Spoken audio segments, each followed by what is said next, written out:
Hi, you're listening to Bonus Points, the official podcast of Mr. Astel's theology class.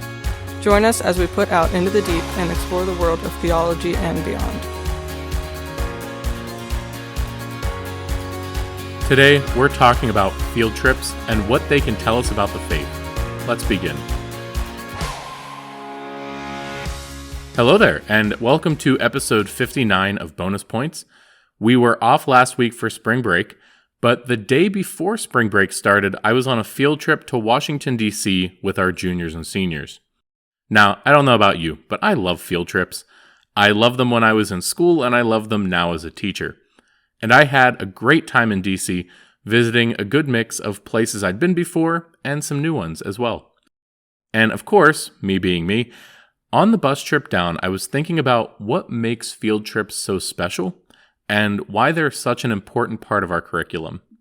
This episode is sort of the fruit of those ponderings. I don't know that I'd go so far as to call a field trip an inherently spiritual experience, although they certainly can be. I do think that the concept of field trips can remind us of a few different things, and that's what I want to explore today. There are three ideas in particular that I keep going back to on the bus, and that I kept going back to throughout the day on Friday. First, we'll talk about going out and how it's an essential part of living the gospel. Then we'll talk about sacramentality and the incarnational nature of the faith. And finally, we'll talk about how field trips are a good reminder that we're not in control and that we are bound to encounter the unexpected. Before we dive in, remember to subscribe to Bonus Points or follow it wherever you're listening, and check out bonuspointspodcast.com for lots of links and information. Okay, the first thought I'd like to offer about field trips is that by definition, they take us out. We take the school beyond the walls and go somewhere, right? Field trips reorient us in a sense. It's easy to always be looking inward and to be completely focused on what's happening within the school. This is important, of course, but it's not the whole picture. We need to be introspective and to ask ourselves as a school what it is we're doing here, what we could be doing better. But every day presents a whole host of problems and issues that are entirely internal issues. Field trips, on the other hand, direct us toward the external. It's hard to worry about classroom management or curriculum when you're on a bus headed to the capital of the country. We have this dichotomy within the church as well. The church has a dual perspective, what we call ad intra and ad extra. Ad intra literally means to or toward the inside or within. And ad extra means toward the outside or the external. Both of these are needed.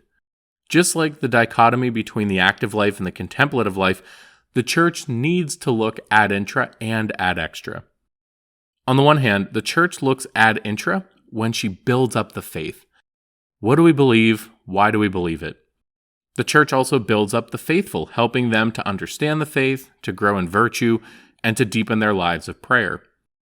Sometimes this ad intra perspective also becomes self-referential. The church must think about what it means to be the church. None of these are bad things, of course, but there's also the ad extra perspective in which the church goes out. This is also indispensable. The church cannot be a closed loop with closed doors closed off. We can't just stand around in a circle looking at each other. Fundamental to the church's mission is that outward perspective, where we share the gospel with the world. Jesus tells us that we're the light of the world and the leaven that makes the dough rise. We can't do that if we're hiding under a bushel basket or if we don't want to be in the mixing bowl. We need both, right? I think we can be tempted to take one at the exclusion of the other. And honestly, that's where a lot of heresies come from. I've said it before, I'll say it again. Catholicism is a both and religion. If we have one of these both and dichotomies, and we find ourselves rejecting one for the sake of the other, we're probably getting ourselves into hot water, right? Jesus is both God and man.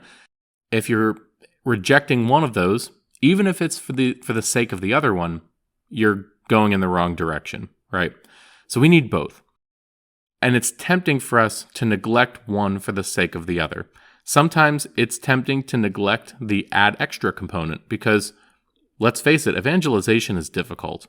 It's much more comfortable to stay inside where we can just continue to grow and nobody's going to try to argue with us. We can also be tempted to neglect that add intra component and focus entirely on external activity.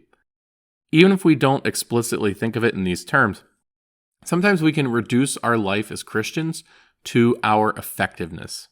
We forget that God asks us to be faithful and that fruitfulness isn't just about our own efforts. And of course, in the Mass is where we find both.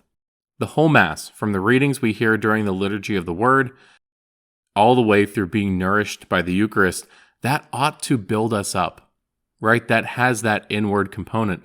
Our life of grace is strengthened through the Mass. But it's not just about us and what we get. The whole Mass is a sacrifice offered to God. And so that alone takes us outside of ourselves and directs us back to God. And then, of course, the Mass ends with that sending forth. The church is where we get nourished, but it's not the bunker we hide in. In fact, the word Mass comes from the last words of the liturgy, ite missa est, go, you are sent. It's also where we get the word mission. Something else that was on my mind throughout the trip was the sacramentality or the incarnational nature of Christianity, and Catholicism in particular. This is an idea that has come up in previous episodes. Just off the top of my head, I know we talked about it in our episode on the Matrix, so go back and give that one a listen after this. But anyway, Catholicism places a lot of emphasis on God's action in and through creation. If we say that the Trinity is the central mystery of Christianity, then closely related to it is the mystery of the Incarnation and our redemption. The Son of God became man and died for our sins. Now, we hear this and we think, meh, whatever. But I invite you to step back and really try to wrap your head around this. The Son of God, the second person of the Trinity, the eternal Word, took on a human nature without losing anything of his divine nature. He didn't just look like one of us, he became one of us. He lowered himself to share in everything that being human entails except sin. There was nothing too humiliating or too mundane or too messy. Jesus wanted to share all of it. He didn't have to do this, by the way. God didn't have to save us at all in the first place. He would have been entirely within his rights to say, well, you guys screwed it up, that's a shame. But he doesn't. He tells the serpent, I will put enmity between you and the woman, between your offspring and hers. You will bite his heel, but he will crush your head. Even if God wanted to save us, he could have done that in any number of ways. He could have just waved a magic wand and said, boom, all done, and immediately justified every single one of us from birth. So why didn't he? Why choose to take on a human nature and its weakness? Why choose to suffer and die if it's not absolutely necessary? Many Christians, especially many Protestant Christians who are part of the Reformed movement, hold a view called penal substitution atonement. Basically, sin made God mad, and he had to take that anger out on somebody. Jesus took one for the team and absorbed God's wrath onto himself. The cross was like the Secret Service agent jumping in front of the bullet. Along with this is the idea that Luther proposed that grace merely covers our sins, but it doesn't transform us. When God looks at us, he sees Jesus standing in front of us instead. Neither of these sounds particularly edifying. A father who just needed to take his wrath out on somebody sounds like everything we don't want our fathers to be. And if God just pretends to see Jesus when he looks at me, then does he really love me? This is all very different from how we as Catholics approach soteriology, or the study of redemption. The cross was a sacrifice, of course, and Jesus substituted himself for us, of course. But that's not the same as saying that Jesus simply took the punishment to appease God's anger. Thankfully, we don't have to wonder, because the gospel tells us pretty directly why this was the plan and why the plan included the cross. John 3:16. You know the verse that people used to put on signs of football games? God so loved the world that he sent his son. And what does Jesus say not long before he dies? No greater love is there than this, to die for one's friends. What does he mean? Well, God could have saved us any number of ways, right? He's God. He could have zapped Adam and Eve with forgiveness rays right then and there. But let's be honest, that wouldn't have really fixed anything. If I give a student demerits for misbehaving over and over again, just erasing those demerits might look like everything's good, but if we haven't fixed the underlying issue, then we're going to end up worse off than when we started. And God wants us to love him. He wants us to be loved by him. He wants that intimacy that will bring us right into the Trinity. So what does God do? He shows us how much he loves us by becoming one of us. He shows us how much he loves us by dying for us. He didn't have to do it that way. But by doing it that way, he was able to show us the depth of his love. And it's that love, by the way, that makes the cross a worthy sacrifice. The cross doesn't forgive sins because it lets God take his anger out on somebody. The total self-giving love was pleasing to God. And that makes all the difference. But guess what? It doesn't end there. God wanted to encounter us in the physical world in the incarnation of Jesus. But that doesn't stop when Jesus ascends into heaven. God still wants to encounter us. And he still wants to encounter us through the physical world. This is why he gives us sacraments, these visible, tangible encounters with God's grace. For Catholics, the sacraments are not just public rituals or the community coming together to worship. They're not just symbols of something that's happening inside my soul. They are efficacious, which means they do something. The waters of baptism don't just manifest conversion, they actually remove sin. This is another major difference in the way Catholics and Protestants approach the faith. There's a tendency in Protestant theology to reject the physical world and to emphasize the spiritual. It can almost sound Gnostic at times, the way that the created world is just set aside. For Catholics, though, God created our senses so that he could meet us through them. The physical part of our nature isn't something to be ashamed of or set aside, it's something to be elevated to the glory of God. You can see this difference very clearly if you walk into a medieval cathedral and then walk into a modern megachurch. This is why back during the lockdowns at the start of the pandemic, I honestly didn't have much interest in watching Mass live streamed. If the Mass was just about hearing a sermon or singing songs, well then yeah, there's no reason why I couldn't do that virtually from my couch. But the sacraments are all about encounters with Christ, and the Mass is about encountering Christ in the Eucharist. And even the best live stream of the best liturgy can't replace that encounter. I think this is something we all realized in one way or the other by that summer of 2020. Even the best technologies can't replace that real encounter, either with God or with others. That's why I'm skeptical of things like the metaverse or those VR headsets that promise to make it like you're really together, because we all know that that's a cheap substitute. All right, at this point you might be thinking, hold on, I thought this episode was about field trips, and now we're talking about soteriology and sacramental economy. Here's the connection. We went on this trip, among other things, to go to some of the Smithsonian museums. I love museums. I could spend all day in the U.S. History Museum and not get bored. Why? Why do we go to museums? Well, part of it is so that we can learn, right? All those cards and displays and exhibits are very carefully crafted to teach us about different things in smaller chunks than you'd find in a textbook or even a Wikipedia page. Most museums do that well, right? One of the places we went that was new for me was the Botanical Gardens, which was honestly much cooler than I expected going in. I learned a ton just from reading those signs. But I don't really need to go to a museum for that. Right? I could stay home and learn about any one of those plants I saw. I could stay home and learn about any of the historical events that you see at the museums. The same video they put on that display board at the museum is probably on YouTube. Even the order that the museum is presented in, or like the flow of an exhibit. Even that could be a video or a slideshow, right? Aside from the part where you're walking between the boards, there's nothing about the information in a museum that requires a museum. What museums do have, and the reason I love them so much, is that there's stuff, right? It's not just about the information, it's about seeing the things. That's why I'm not super interested in exhibits that have display models or replicas. Those have value, of course. They can help us visualize things in a way that honestly would only be surpassed by the best VR headsets. But for me, I'm drawn to the artifacts that are real. I don't just want to see a top hat that is the same style as the kind that Abraham Lincoln wore. I want to see the hat that was on his head.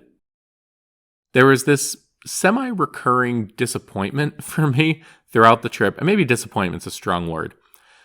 But I'd see an exhibit, I'd look at the artifact, and then I'd read the card, and it would say something like engineering model, or replica, or cast made from the original, or something like that. So it's not the real thing, right? And now, again, very close, practically identical, but it doesn't hold my attention.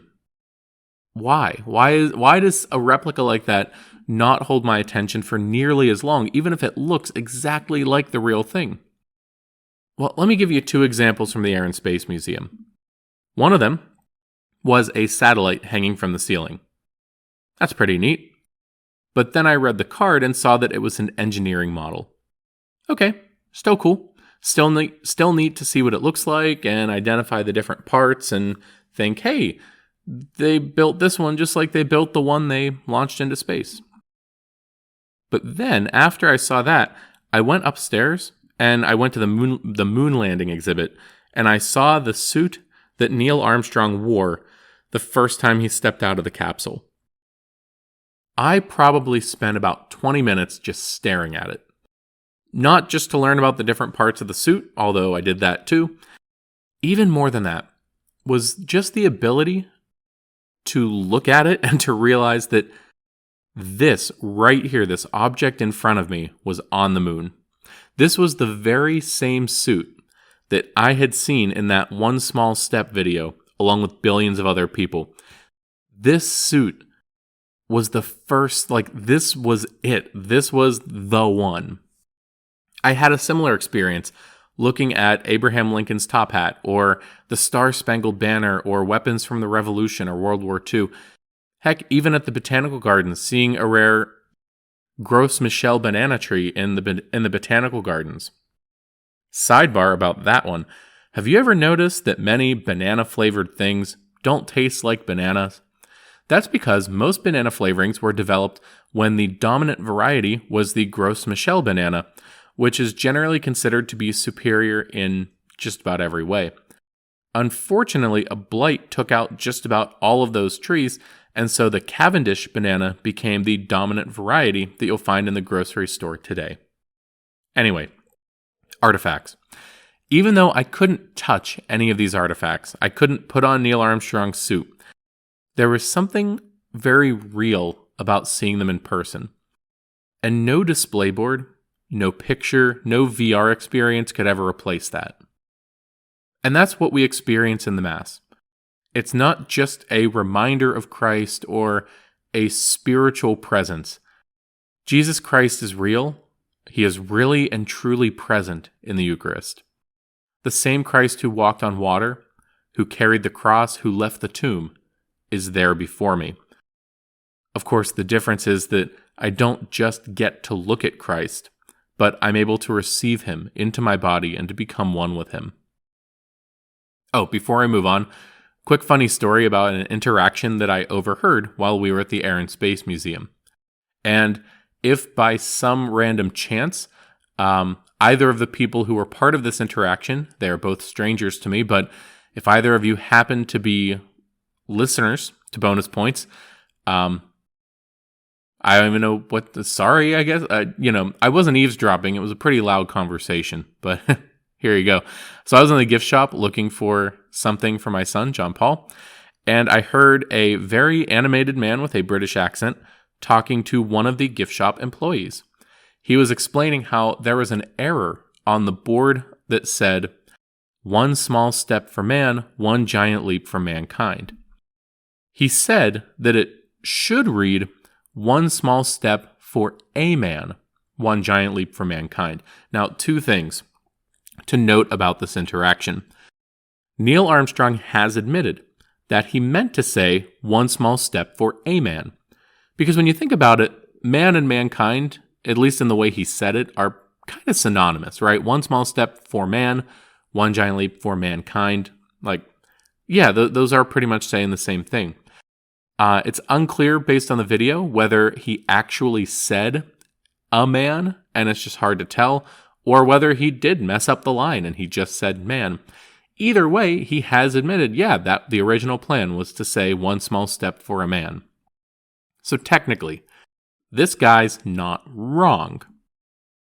What was even more striking about this interaction, though, and the reason that I'm still here thinking about it a week later, is that he actually expected that they were going to change the sign as a result of this interaction. He thought that, and again, I'm a big fan of the, "Hey, here's a fun fact" conversation. This was not one of those. This was the, "Hey, I'm reporting an issue and you need to fix it." This guy thought that the gift shop employee was immediately going to get on her radio and say, "All right, guys, we got to fix that sign." To her credit, she kept a totally straight face and assured him that she would see what she could do. Which I suppose technically isn't a lie, but still funny. All right, the last thing I'd like to offer about field trips is that they're reminders, especially for teachers, that we're not in control. It's easy sometimes to forget that because we do have, or at least we feel like we have, so much control over everything, right? In my classroom, it's really easy to get into the mindset of, this is my world and I'm in charge of it. When I have a lesson plan, it's easy to feel like every moment is planned from bell to bell. And even when things that aren't controlled, even those things that aren't controlled are at least expected. I might not know what crazy stuff my 7th period is going to say today, but I know they're going to say something crazy. Field trips are a good reminder that we're not in control of everything. And even with an itinerary, there are so many things that you can't account for. And that's a good reminder that in the big picture, we're not in control. Many of our frustrations in life are the result of trying to tell God, "My will be done," instead of saying, "Thy will be done." It's important to remember that, contrary to what the poems might say, I am not the captain of my ship. I am not the master of my destiny. But somebody is, and I trust him. That's going to do it for today's episode. I hope you take this as your sign to get out there and go somewhere new, especially if it's a museum. As always, remember to subscribe or follow Bonus Points and share it with a friend, perhaps that same friend that you'll be taking to a museum soon. I don't have much as far as resources go today, but I am linking to a good article about why we don't believe in penal substitution atonement. And I'm also linking to the beginning of the Catechism section on the sacraments, if you'd like to read more about our sacramental worldview or any of the sacraments in particular. Until next time, I'm Mr. Astle. Thank you for joining us once again as we put out into the deep to explore the world of theology and beyond.